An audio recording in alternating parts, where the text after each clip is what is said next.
Hi guys, welcome back to my channel. It's been a while, but I wanted to share this incredible experience I did in July of climbing Mt Fuji for the first time. Okay, my tripod just died.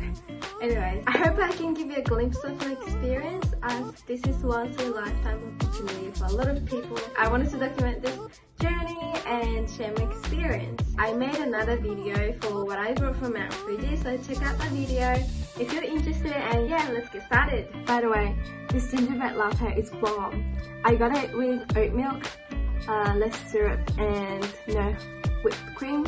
So good, highly recommend. It tastes like Christmas. And yes, let's get started. Oh my god, it's so unhinged. I live in Tokyo and we left for Mt Fuji with an early bus ride from Shinjuku bus terminal. Soon after we left Tokyo, we were stuck in the traffic. Since we stay at a hat on Tsubushi route, we had to take another bus from the stop we got off. The bus to the start of Tsubushi route only runs every hour, only during the climbing season. After the bus ride, we had to stay at Station 5 for at least an hour to get used to the altitude. Obviously it was much cooler at Station 5 since it was 2,000 above sea level. Since they had some restaurants, we had some warm comfort food for lunch. I had ramen, and the people there were so welcoming and friendly. After lunch, we started climbing around 3 PM, which is considered to be pretty late for someone staying at Station 7. I think we were one of the last groups to start hiking around that time. It was pretty hilly from the start. We were taking a little break to hydrate every 30 minutes. Good thing about going on this route was that you get a lot of shade since you're walking in the forest.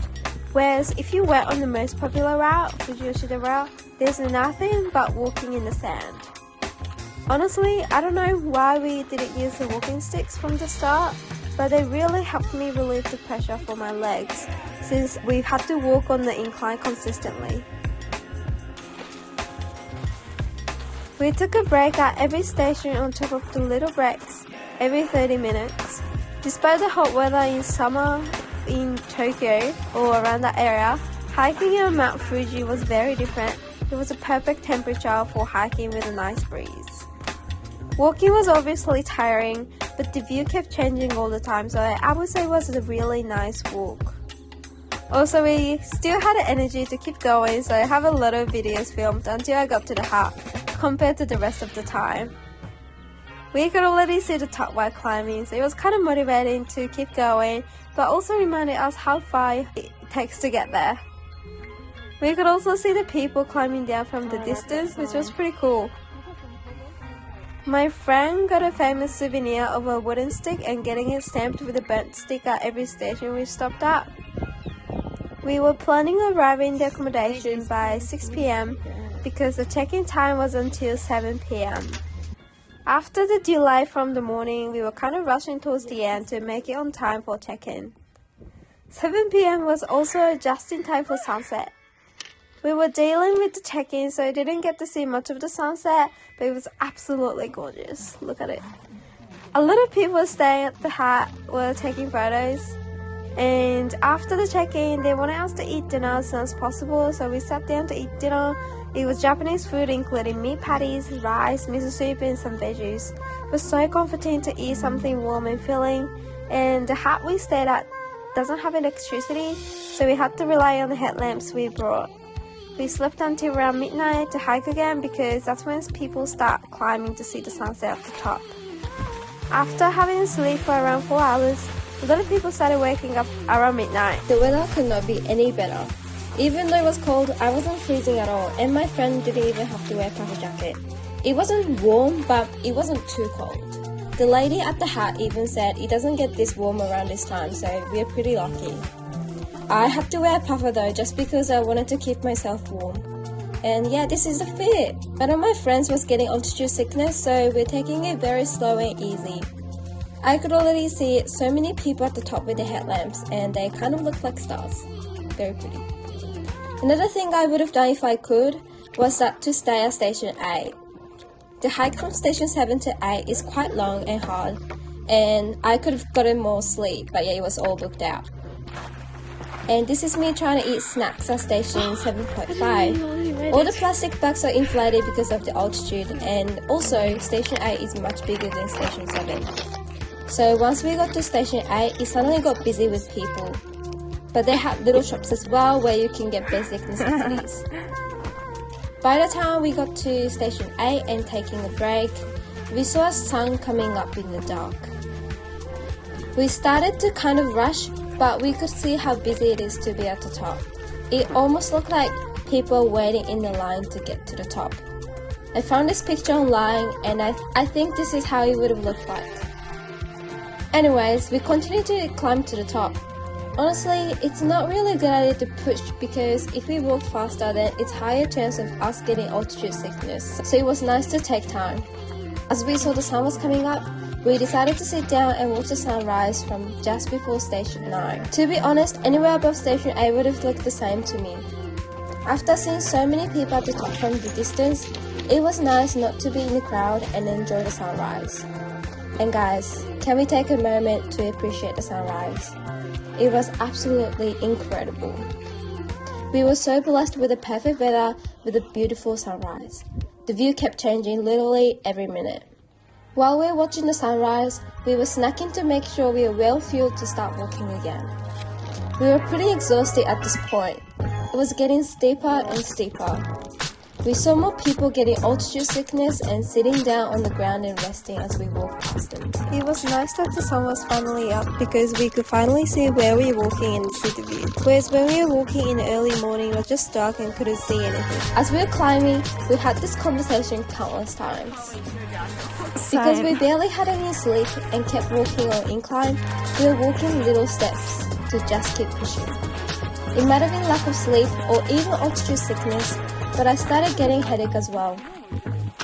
I thought I was relatively fit and Mt Fuji would just be fine, but I realized climbing a mountain is completely different. Maybe I can endure a 15-minute HIIT session, but climbing in low oxygen is just not the same. I could feel that my breathing was getting heavier, so I had to keep focusing on breathing as slow as I could to stop myself from panicking and getting a headache. Deep breathing to get as much oxygen definitely helped me mentally and physically to stay focused just to climb to the top. When we started hiking from station 5, we were chatting the whole time, but we're just walking in silence at this point. It has become a fight to myself. It was really a mental challenge to tell myself I can do this. Honestly, it was pretty challenging towards the end. I think we all got altitude sickness. Station 9 didn't have anything but a broken heart. We rested again for a bit to recover before we reached to the final station, the top. It doesn't look we're doing a lot of exercise from the video, but walking on incline with little sleep made us feel very weak. Even climbing 100 meters got me out of breath as the incline walking low oxygen can make the heart rate go up really quickly. After we got to the top, there's a hiking route where you can walk around the top, but we suddenly did not have the energy for it. Instead, we took a nap at the top for 3 hours on the bench. We also had a bento breakfast that the accommodation prepared for us at the top, which was very nice. They also had a cup noodles and souvenirs, but all we wanted at this point was just to go home. I have so much respect for people who actually hike the loop around the top. I think it would have taken 30 minutes to an hour to do the loop, and they went to the highest bit of the mountain, which you basically climb the cliff. Everyone had to hold on to the handrail when they're climbing to the highest top, so it looked very dangerous to me at least. Since we climbed to the top, I was more tired than appreciating the view, but I was very grateful that my body was able to achieve this. The feeling of accomplishment was something else, especially knowing that the success rate for beginner climber is very low. I definitely think climbing Mt Fuji is underrated for the difficulty. Even though it says beginners can climb on the internet, this didn't mean with ease. Not gonna lie, it was rough. It was pretty cool to be at the highest place in Japan. But after the sunrise, it became very sunny and I could definitely feel the UV on my skin. We were completely exposed since there were no clouds to cover, but I'm also very grateful at the same time because I got to see the beautiful sunrise without the clouds and the view was absolutely gorgeous. You might think, okay Lisa, I guess you're gonna tell us you climbed down a mountain. Yeah, you guessed it right. It sounds very silly, but we didn't really think of climbing down, to be honest, or at least I didn't. I guess that was because our goal was to just hike to the top. No one ever talked about climbing down. My body was so exhausted and didn't think I could make it down. But yeah, we had to climb down. I had work next day, so we all had to. So we did. It was crazy. We were walking down in the clouds. And guys, clouds aren't fairy floors or candy carpet. How crazy. I felt so small and useless and realized how powerful nature really is.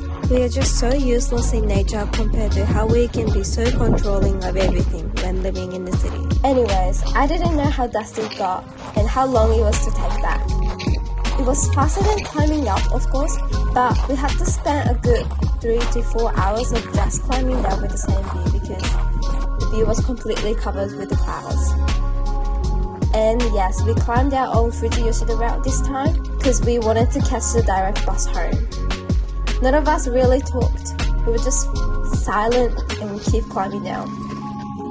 I think 90% of our conversation was, I can't wait this to be over, and stuff like that. I was very thankful for the weather though, but on the flip side, sunny weather made the dust really dusty, making it difficult for people without sunglasses or masks. We were climbing down with tired legs, so we were all slipping and got very dusty. But there were trail run people who were running down the mountain. Despite the fact that they're making it super dusty as they ran, I wish I was fit enough to run up and down in low oxygen. So much respect for them. We saw ponies between station 6 to 5. You could ride a horse down to station 5 and I was so tempted, but it was 10,000 yen, equivalent to 100 Australian dollars. So we're like, no thanks, and kept walking. After climbing down, Station 5 at Fuji Yoshida Route has so many options for shopping and eating. We returned our rented gears as well, which really helped because we only had to take one back home and nothing else. We did some shopping there and I ate this delicious Fuji-shaped bread, which tasted like melon bread. This was much needed to fuel ourselves and yeah, it was like a reward. I also got a cup of fresh fruits as the prefecture is famous for their peach and grapes. And we finally got the bus back home. No surprise there, we caught the bus at 4 p.m, but the traffic was terrible and we ended up getting home around 10 p.m. It's not about the destination, it's about the journey.